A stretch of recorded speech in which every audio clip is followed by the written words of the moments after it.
3 versions of you: past, present, and future. And you're calling in this council of 3. And in this meeting, you're going to be talking about the goals that you've held in secret, the vision that's been tugging at your soul. What would the past version of you want to say?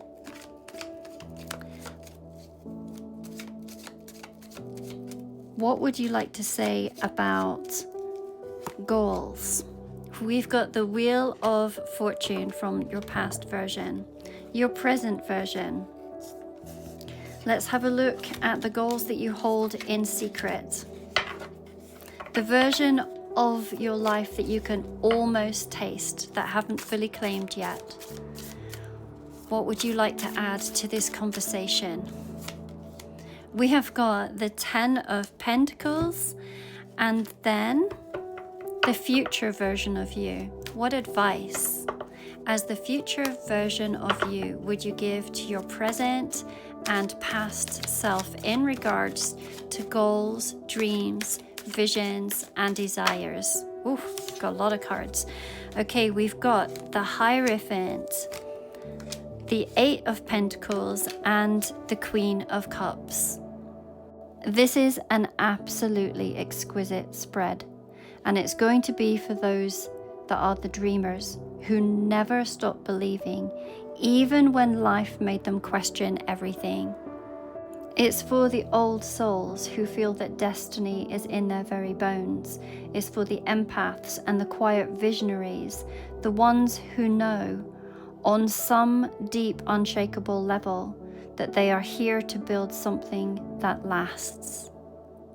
Each of these cards representing a different phase of you, past, present, and future, and together they weave a beautiful message that is absolutely crystal clear, that you have always known that you were here for more, that you are living inside the beginning of a legacy.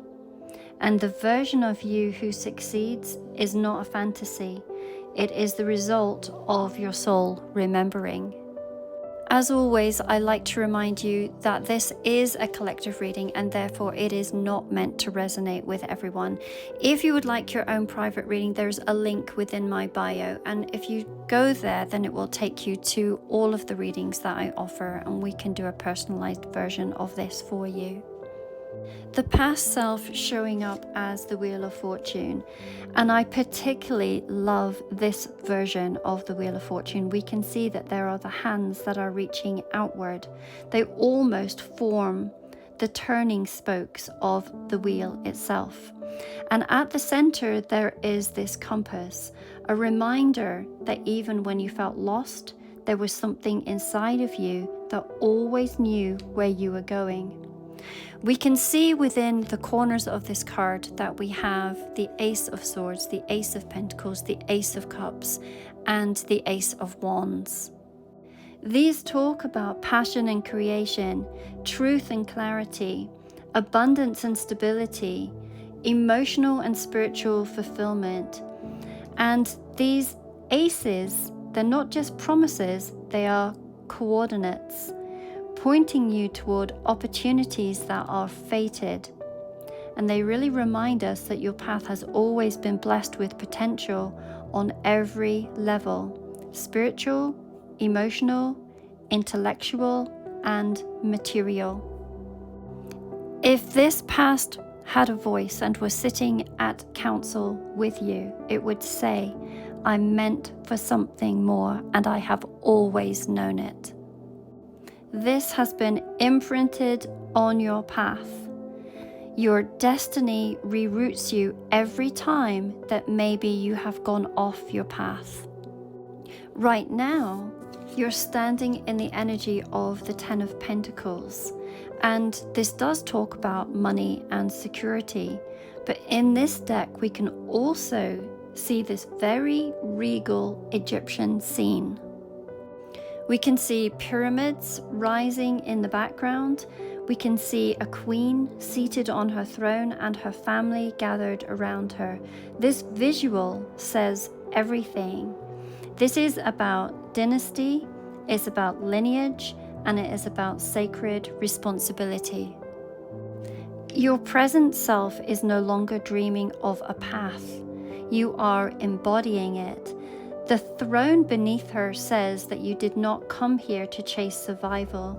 You came here to build something that lasts. These pyramids that we see in the background, they aren't just ancient architecture. They're testaments to timeless vision, and they were built to align with the stars. They were never meant to be temporary. This family that are sitting around the Queen is symbolic too. You're not just doing this for yourself. Whether it's for your future children, your soul tribe, your clients, or those whose lives will change because of your courage, your present self knows that your impact is multi-generational. This is you living the legacy that your past self believed in.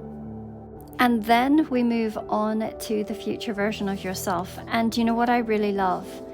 I love that the future self is showing up as a skeleton, and we can see that she's also smiling. So she is the Queen of Cups, an empath, a dream weaver, a beauty keeper, and in this card, she's both radiant and raw.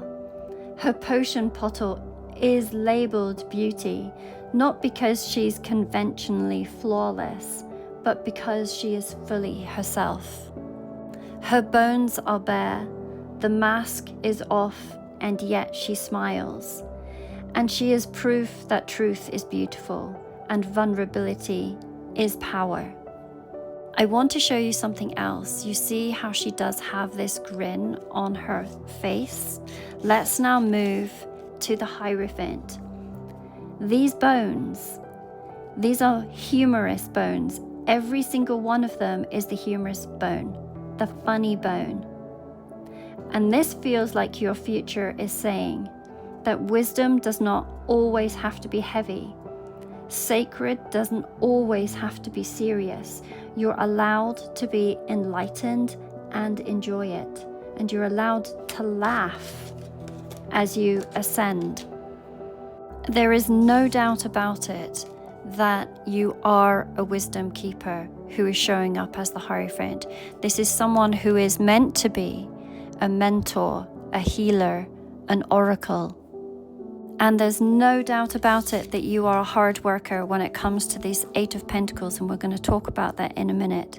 But the message here is to enjoy and to lighten up as you go on this journey. Looking at this 8 of Pentacles, we can see that every coin holds a different part of your body. And this is a testament of your labor, of your practice, and your embodiment. This is mastery. All of these cards show this mastery. And this did not come through shortcuts, but through soul-earned skill. In the olden days, biblical days, these coins were known as talents. And this reminds us that your gifts are not just things that you offer, they are the very currency of your soul's purpose. The message here is that you are not walking this path alone.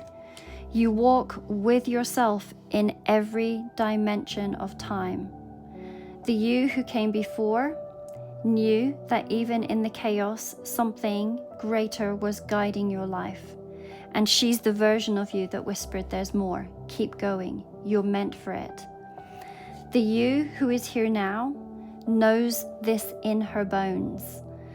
There's a legacy that is pulsing beneath the skin, and the call to build something lasting and sacred is rooted in the soul and blessed by lineage. These versions of you are not separate. They are a council alive within your body, your energy, and your knowing, and you can call them in anytime through meditation and in moments where you may feel lost. You, as your present self, are the meeting place, the threshold, and the bridge.